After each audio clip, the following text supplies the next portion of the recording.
This is TWiT.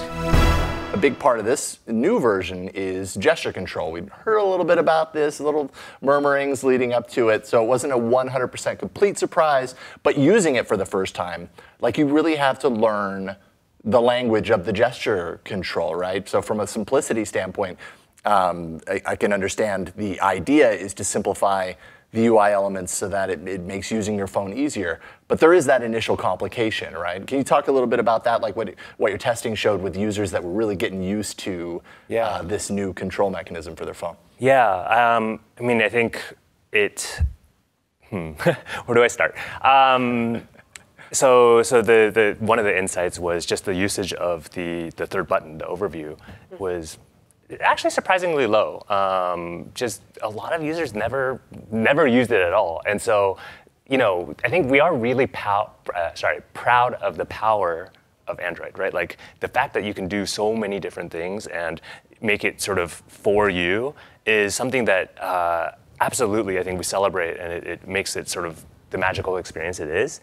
But I think what we are trying to shy away from is like putting that like here you go, like all of it all in one place, and sort of moving away from that. And so like, you know, moving away from the button, moving away to the gesture control is a little bit of that, where it's like, well, what you really need is home and back. Like day to day, like those are just your stable, dependable things. And you know, like there's still a way, and it's a very natural way, we think, especially with sort of taller phones and such, to move into that view. And as you need to access some of the power of that, or you need to do the cool trick with the overview is like you can copy and paste anything now.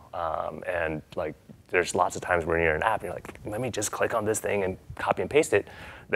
When you step into that, step backwards and go into that overview mode, you're able to take any piece of anything. And so that power is the thing we're trying to sort of move away from. And so, you know, I think a lot of our testing was actually with non-Android users, right? Like I think that's a big part of what we're thinking about is like, hey, like, you know, you're given this phone, hey, here's the home screen. Like, is it more approachable? Is it, do you feel like you're more in control?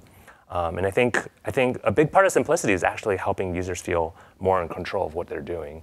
So they're not making mistakes, or they're not like sort of just terrified to like touch anything. It's like the airplane cockpit, right? Is like like if I walked into there, I'm like, oh God, whoa, like I'm not going to touch anything. I think that's the thing we're trying to shy away from. And I have to imagine there's going to be some sort of, I mean, with an actual official consumer release, some sort of an onboarding, which would help through that as well. What is the method for training people, millions of people, how to use something new? A combination of onboarding for sure, just like as you're experiencing probably, I mean, and I think this is something we're discussing is like, there's a very different feel when you have a new device versus like you're taking an upgrade. Yeah. And so I think, you know, in one case, you're kind of like, okay, I woke up in the morning, just let me get going. The other is like, I'm unpackaging this awesome new thing. Like, there are going to be new things. There is this, it's not just, it's kind of exciting to learn new things there in that case, right? It's like, oh, like I have a new thing. Like, how do I play with it? And so that's something we're considering quite a bit. Onboarding, like just different ways within to sort of either remind or help teach people things, right? Like the sort of swipe right gesture, for example, right? Like that's not a day one thing. That's like, you know. You mean to swipe between two apps? Well, not just two apps, right? But actually the rotation through the carousel. Yeah, because I have used the multitasking button quite a bit in my use. One of my favorite things is when I want to switch between two apps, double tap the multitasking, it jumps there immediately. It's a really quick kind of muscle memory sort of thing. Yeah. I did not get initially how to do that here. It's like a short like swipe to the right in order to do the switch back and forth. So it's going to take some training on my part, I know. Yeah, I think I'll mention this sort of other sort of like user study thing that came out was like, actually, people end up switching between their first, second, third, and fourth apps. Not quite equally, right? It's still like sort of, it falls off, but like surprisingly equally.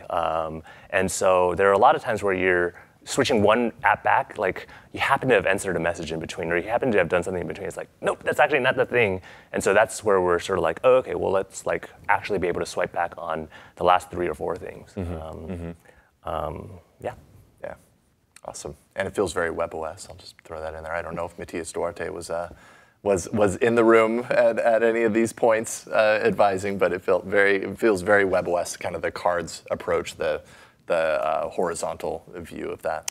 Yeah, one of my favorite things about the new UI, we're finding when people play with it, they relatively quickly adapt and start finding it really useful. One of my personal favorite things is that as you're swiping, it becomes very easy to actually pick up context off of one of the other screens and then go back, which is incredibly useful if you're, for instance, if you're doing one task and you just want to look something up on the calendar or you want to grab some information somewhere else. So I'm finding, once you get used to the new navigation model, it's super slick and convenient. Well, and not even that. So you've got your full screen, which I completely agree. How many times have I referred to my multitasking view because I needed to pull a number, a phone number off the thing, but it's cut off because the card above it is covering it. Now you get the full view, so that's awesome. But you guys go one step further, and now in the multitasking screen, the card view, it's the full screen, and you can actually interact with those elements. You know, even though the text is really small, you can do a tap and hold and select text on the screen. I just assumed that this was all screenshots, that it was an instant screenshot that was then pulled into the multitasking, and that wasn't interactive.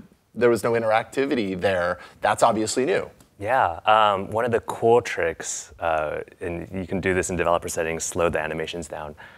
If you go into that mode from like a playing YouTube video, the video, until it reaches the endpoint, it's like shrinking and playing at the same time.